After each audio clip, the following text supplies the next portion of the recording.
They called him Josiah the Butcher, the slave who sliced his masters to pieces in the heart of Virginia. On a quiet plantation, tucked between frost-bitten dogwoods, smoke still curls from the chimney. But no one has seen the owners in weeks. Behind the tannery, a young boy cracks open a salted barrel. And what spills out isn't pork. A copper rack, initials burned into the grain, a notebook in perfect penmanship, listing dates like harvests. What kind of man kills in silence and cures his work like meat? If you would like me to continue creating stories so that this history, which is not taught in schools, is not forgotten, please subscribe to this channel. Write in the comments where you are watching from. A thin mist clung to the dogwoods as Obadiah Reeves guided his horse along the muddy track to Godwin Hollow. The plantation's whitewashed gates emerged through the fog like pale bones, and above them, smoke curled from the main house chimney in steady, purposeful wisps. Obadiah pulled his coat tighter against the damp September air as he dismounted. The brass bell at the gate gave a hollow ring. Seconds stretched into minutes before the patter of bare feet brought Timothy Baird, one of the Godwins' house servants, down the shell-lined path. The boy's thin frame seemed to absorb the morning grey, making him nearly invisible, save for the whites of his downcast eyes. "Boy, fetch Mr. Godwin," Obadiah called out. "Tell him Obadiah Reeves is here, about the timber contract." Timothy disappeared without a word or nod. Through the iron bars, Obadiah studied the quiet yard.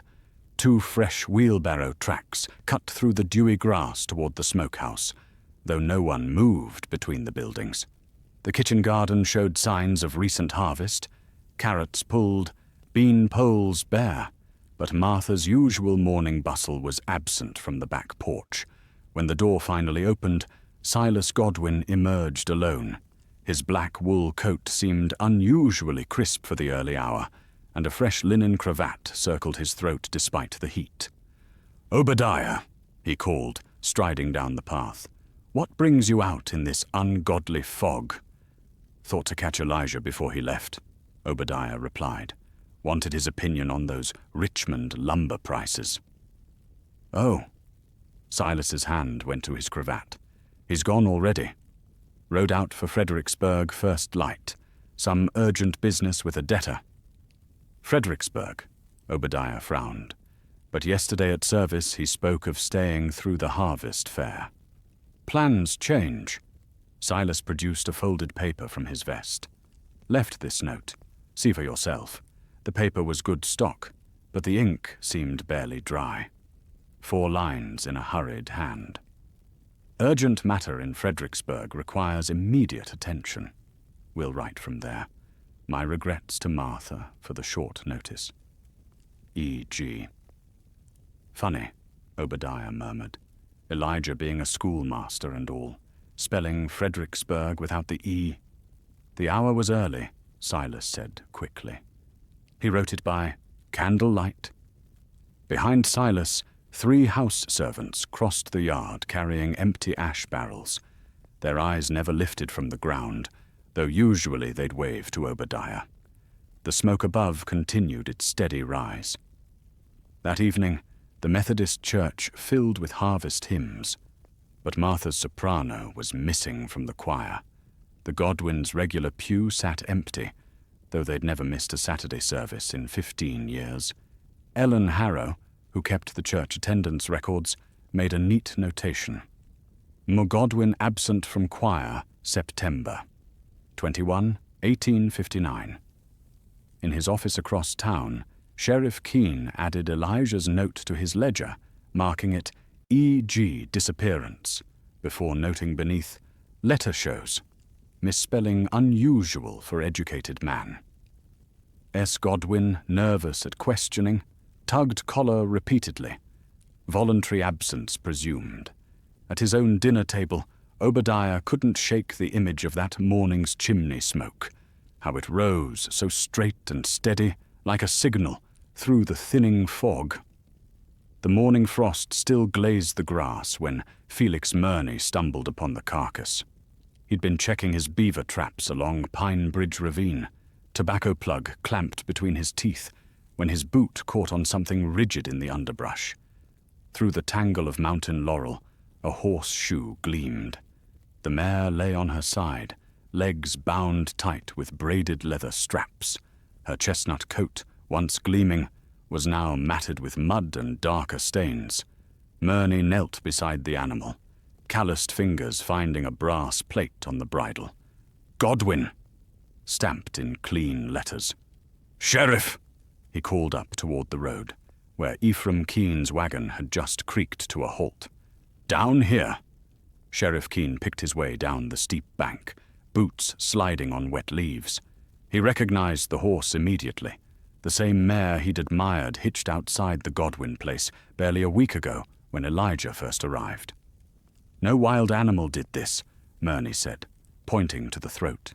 The cut was a single clean stroke, deep enough to sever spine from skull. The hooves were bound with precise knots, the type used in slaughterhouses to hang cattle. "Send the boy for Dr. Corwin," Keene ordered his deputy, "and nobody touches anything else." Dr. Abel Corwin arrived within the hour, medical satchel in hand. He worked methodically, examining the wounds through his dark spectacles while making notes in a leather-bound journal. The doctor's fingers traced the neck injury, measuring its depth and angle. "Professional work," he murmured. "Single stroke, angled upward from left to right. Whoever did this knew exactly where to cut." He pointed to marks on the flanks. "See these parallel scores? Made by a curved blade, like a skinning knife. And here," he indicated the bound legs, "these knots are butcher's knots, used to control bleeding during dressing." Sheriff Keene paced the ravine's edge. "Could have been rustlers." "Rustlers don't typically bind and bleed their targets," Corwin replied. This was deliberate, almost ceremonial. By early afternoon, Corwin's buggy rattled up the shell drive to Godwin Hollow. He'd treated the family for years and knew their routines. But today, the usual bustle was absent. No slaves working the kitchen garden, no sound from the wash-house. Silas answered his knock, right hand wrapped in clean linen bandages. "Doctor?" "We didn't send for you. Heard you had an accident," Corwin said easily. "Thought I'd check the wound." "Just a slip near the smokehouse." Wet boards. Silas's left hand worried at his collar. "Martha's laying down with a headache. Better not disturb her." Corwin noted the bandages, precise, professional wrapping, not the hasty work of a house servant. Through the open door, he glimpsed Josiah in the back hall, cleaning tools at the wash basin. The butcher's hands moved with practiced care, each blade laid out in perfect alignment. That evening, by lamplight, Corwin made his entry. October 1st, 1859. Mare discovered at Pine Bridge, showing signs of expert butchery. Clean arterial severance, professional binding consistent with slaughterhouse technique. SG claims accident, but wounds on hands show surgical precision. Parallel lacerations too exact for random injury. Interesting that Josiah present throughout my visit, watching. Never seen a slave maintain such steady eye contact. Must remember to inquire about his training. In his desk drawer, wrapped in clean linen, he placed a length of chestnut mane, its ends still dark with blood. On the cloth he wrote, E.G. Equine, October 1st. Sheriff Ephraim Keene's horse picked its way down the shell-lined drive of Godwin Hollow that Friday afternoon, hooves crunching through early autumn leaves. The iron gate hung open, its latch swinging loose, unusual for the fastidious Godwins. Smoke curled from the main house chimney, though the hour was well past dinner time. He dismounted, noting the stillness. No field hands visible, no wash hanging on the lines. No sounds from the kitchen house, where usually a dozen souls would be preparing the evening meal. His boot heels echoed on the front porch boards as he knocked. Once, twice. The brass knocker's rap faded into silence. Walking the perimeter, Keen's hand rested on his belt, near his revolver. The windows stared back, dark despite the afternoon light. Around back, near the smokehouse, he found Josiah. The big man stood at the wash basin, methodically scrubbing a cotton apron. Red-tinged water dripped from the fabric. "Afternoon, Josiah," Keen called out, keeping his voice steady. "Seem awful quiet today." Josiah wrung the apron with precise motions, his hands steady and sure. "Winter hogs coming, Sheriff. Time to prepare." "Where might I find Mr. Godwin?" "Master and Mrs. Road East." Josiah hung the apron on a line, adjusting it until it hung perfectly straight. "Business matters." "When did they leave?" "Tuesday morning, sir. Mr. Pratt's overseeing now." "This Mr. Pratt? He around?" "Rides out. Early. Back late." Checking the far fields. Josiah's face remained impassive, his words measured and clear. Keen circled the yard, noting details in his mental ledger. The kitchen garden remained neatly tended. Fresh wood was stacked by the smokehouse door. No signs of struggle or hasty departure marked the grounds, but that heavy iron padlock on the smokehouse door was new. "Need to check inside there." Keen nodded toward the smokehouse. "Can't, sir. Mr. Pratt has the only key. Winter meat's curing. Can't risk spoilage." The sheriff stepped closer to the locked door. A sweet metallic smell seeped from beneath, stronger than usual for early autumn curing. "Seems early for winter meat. Best to prepare ahead, sir." Josiah had moved between Keen and the smokehouse door, still calm but unmistakably present. Mr. Pratt's orders. Back in town that evening, Keen sat at his desk, pen hovering over the official ledger. The oil lamp cast yellow light across the page as he wrote, October 4th, 1859, missing persons notice, preliminary. Subjects, Silas Godwin, Martha. Godwin, last seen, September 30th, residence current status, absence without confirmation, property secured by reported overseer, unverified, no signs of struggle, observed investigation pending further evidence.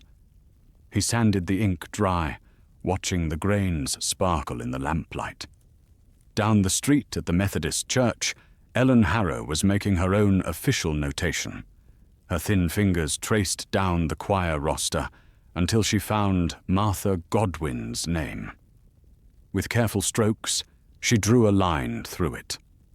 From the church files, she pulled the September attendance packet.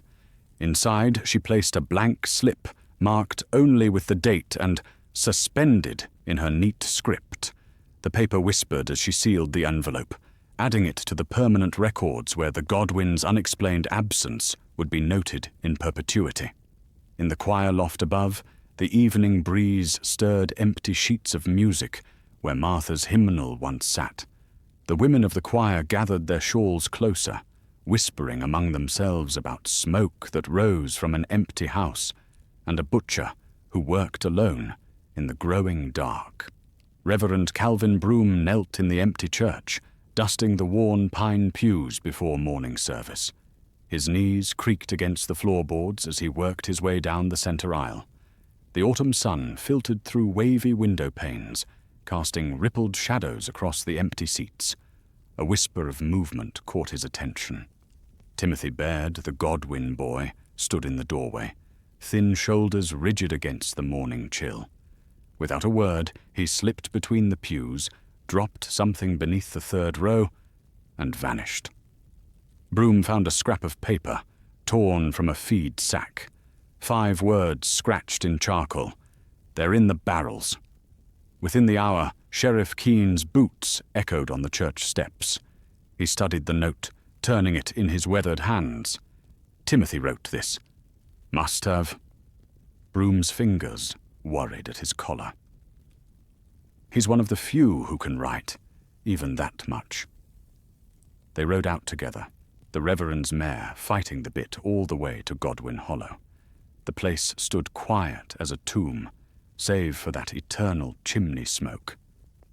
No one answered their calls. "Check the outbuildings," Keene ordered, leading them toward the tannery shed. Inside, leather strips hung from the rafters like dead vines. Stacks of half-cured hides filled wooden racks. The sweet-rot smell of tanning solution burned their nostrils. "There."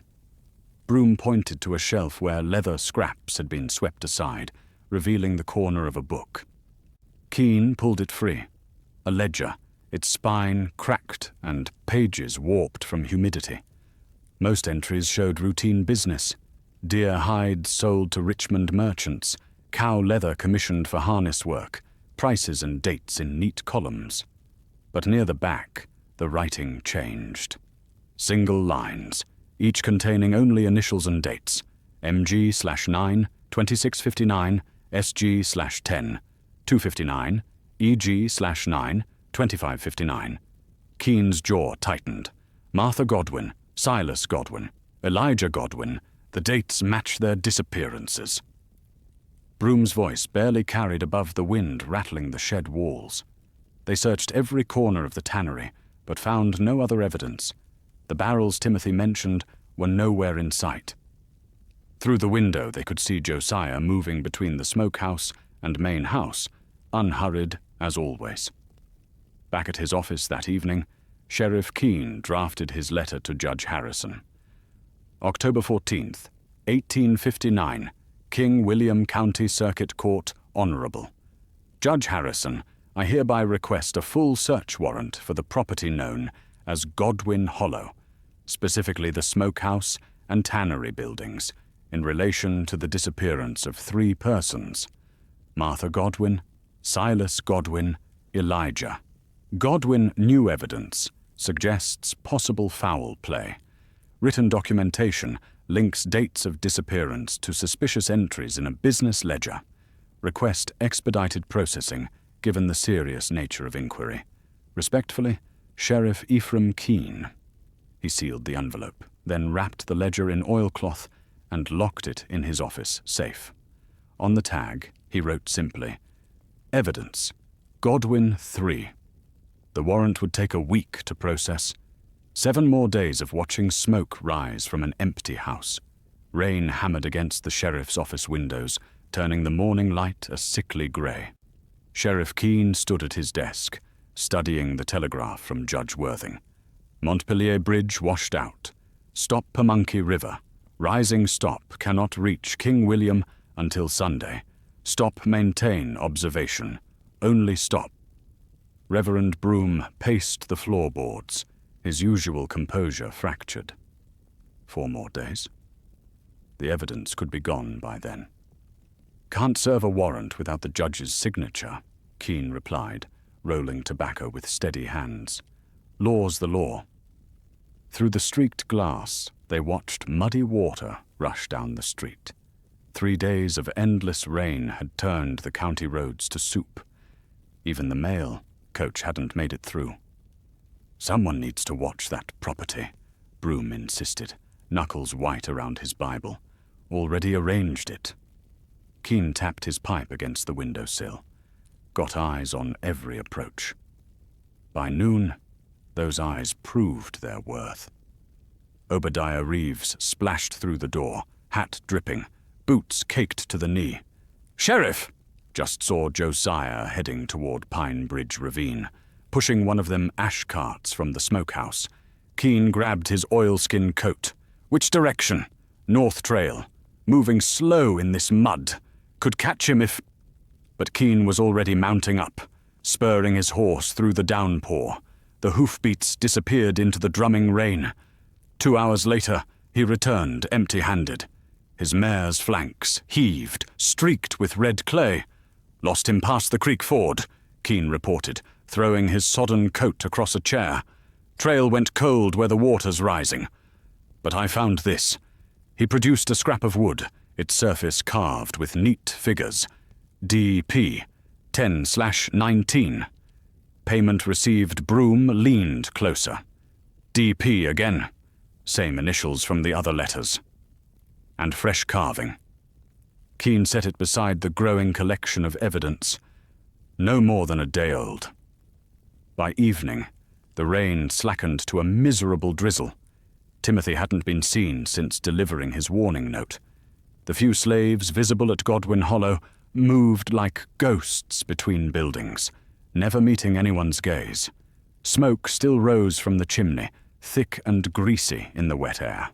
Through his spyglass, Keane counted 3 new barrels stacked against the smokehouse wall. Their metal bands gleamed, freshly scrubbed. Friday's edition of the King William Gazette carried a single paragraph on page 3. Godwin Hollow. Mysterious silence at the once holy house. No word from the respected family in recent weeks, though activity continues at their prosperous farm. Smoke rises daily from the renowned smokehouse, yet Sunday services want for their presence. Citizens wonder at the change in this pillar of Methodist virtue. The article bore no signature. That evening, a mud-splattered rider delivered Judge Worthing's writ to the sheriff's office. The official seal remained unbroken, protected in oiled leather. Authorization for complete search. Godwin Hollow property. Effective. October 23rd, 1859. By order of Circuit Court, Keane locked it in his safe beside the growing pile of evidence. 3 more days until Sunday.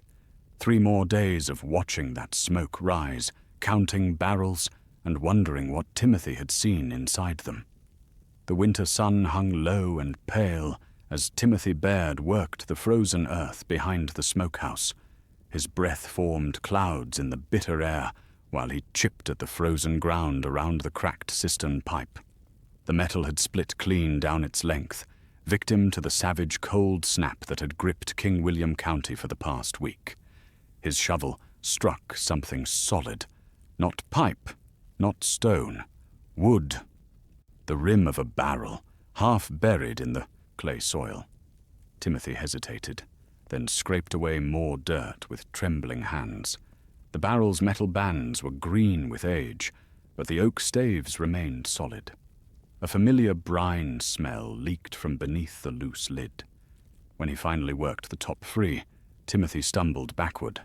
There, curled like salt pork in the murky brine, lay what remained of Martha Godwin.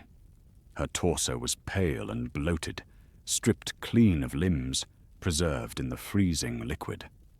Where her head should have been, only ragged tissue remained. But on one floating hand, her gold wedding ring still gleamed. Timothy ran.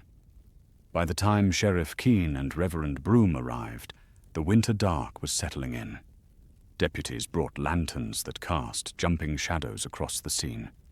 Keane approached the first barrel slowly, years of experience warring with rising horror. "Lord have mercy," Broom whispered, clutching his Bible. They found 3 more barrels, partially concealed behind rotting hay bales. The second contained Silas Godwin, his jaw grotesquely wired shut with brass wire. The third held pieces of what they assumed was Elijah. The ledger bag found with the remains helped identify him. The 4th barrel bore a neat label, ash lard. Inside, mixed with genuine pork lard, they discovered bone fragments, teeth, and clumps of human hair. "Check the smokehouse," Keane ordered, his voice tight. The heavy door creaked open to reveal Josiah's workshop.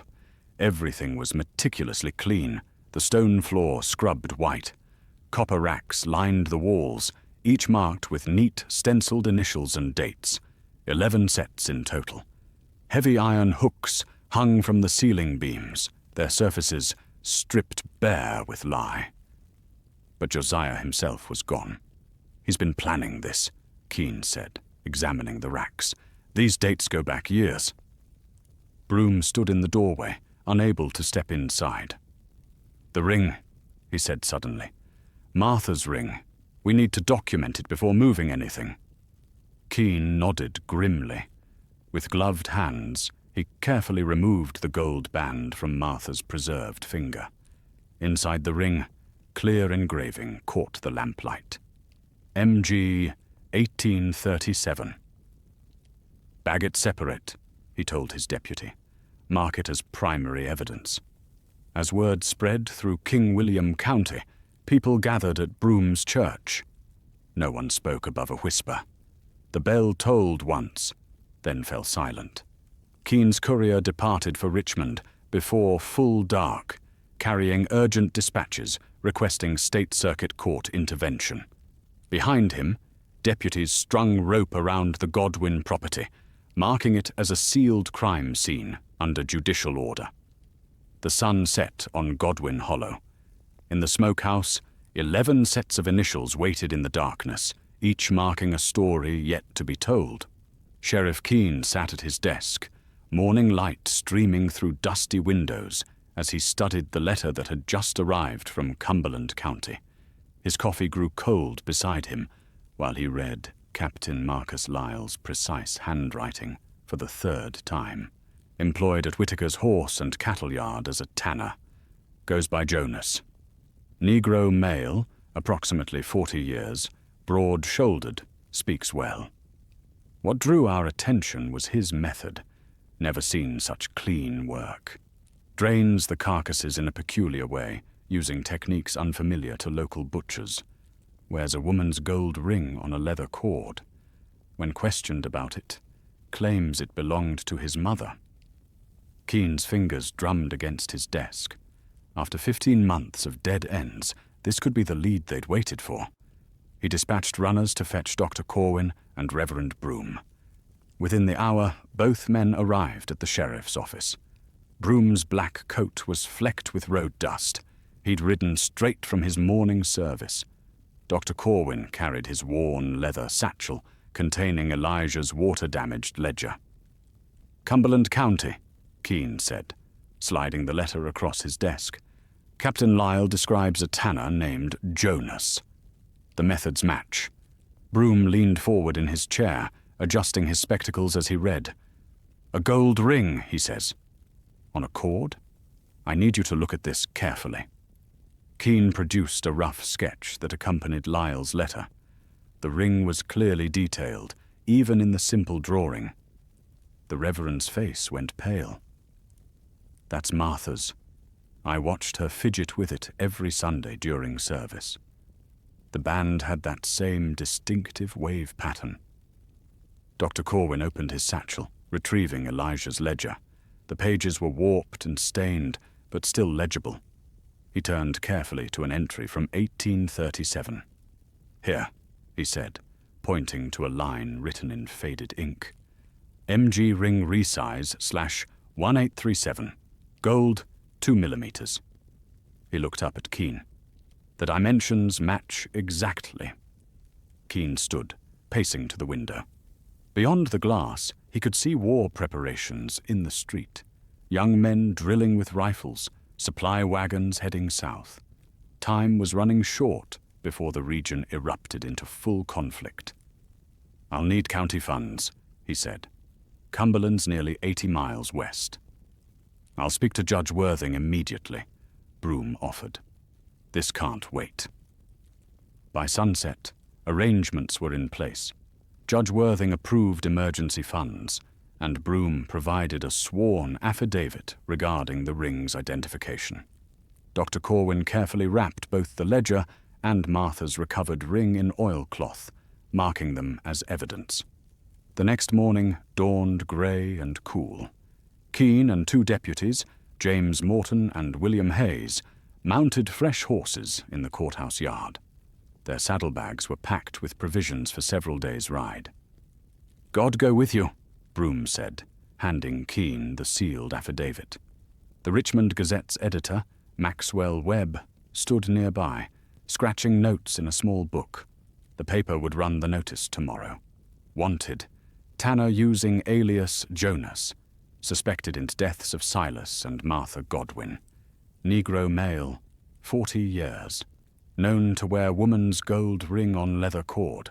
Any information to be reported to Sheriff E. Keene, King William County. Morning.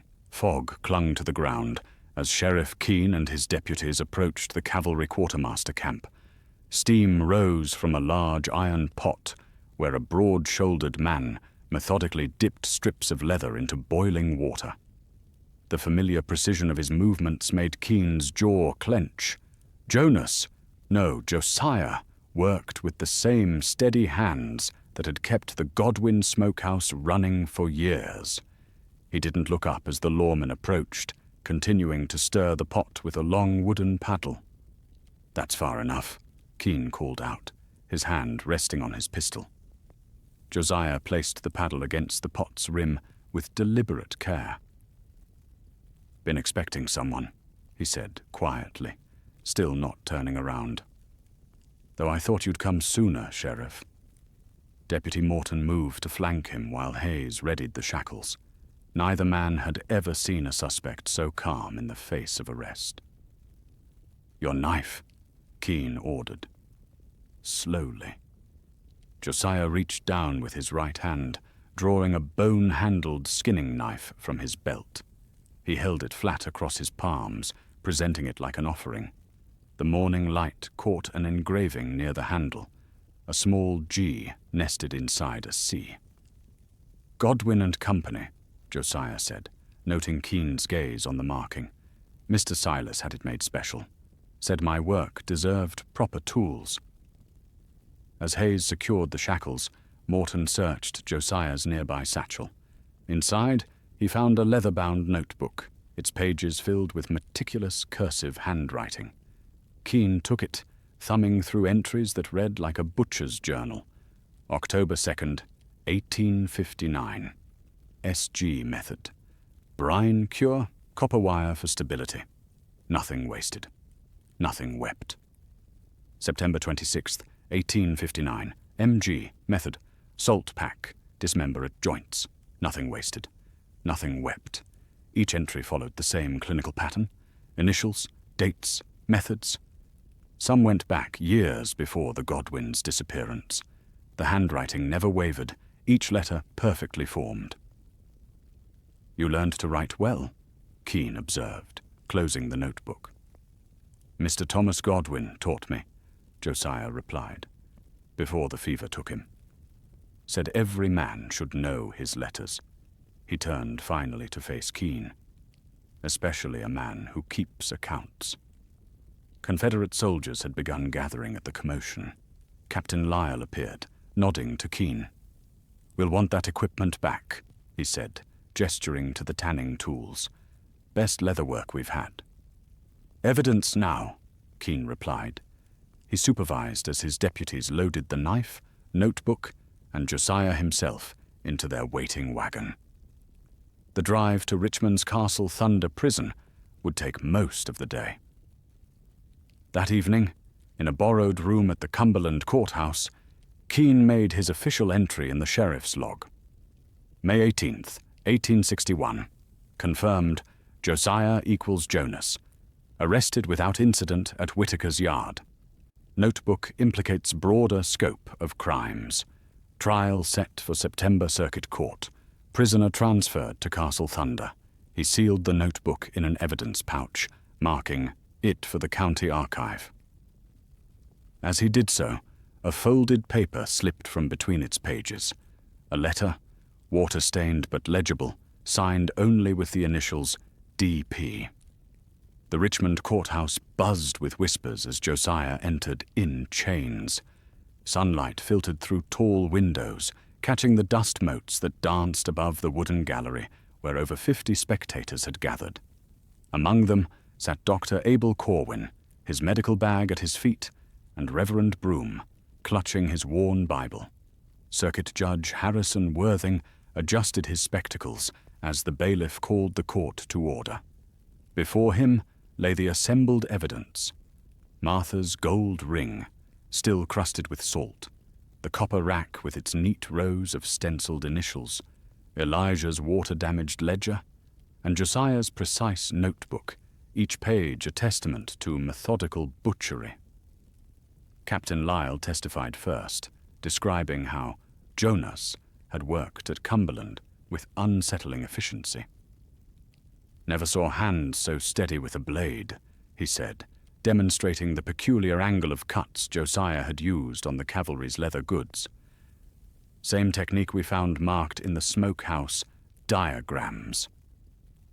Dr. Corwin approached the bench next, opening his medical journal to September 1859. The lacerations on Silas Godwin's hands showed surgical precision, he testified, voice steady but tight, identical to the patterns we later discovered on the preserved remains. He produced detailed sketches of the wounds, noting their deliberate symmetry. Reverend Broom spoke of Martha's sudden absence from choir, of Timothy's cryptic warning note, of the growing silence at Godwin Hollow. When presented with Martha's ring, he identified the engraving without hesitation. MG 1837. I blessed it myself at their wedding. The prosecution displayed the copper rack, its surface gleaming dully under courtroom lamps. 20 initials in total, 11 matched to known disappearances, 9 still unidentified.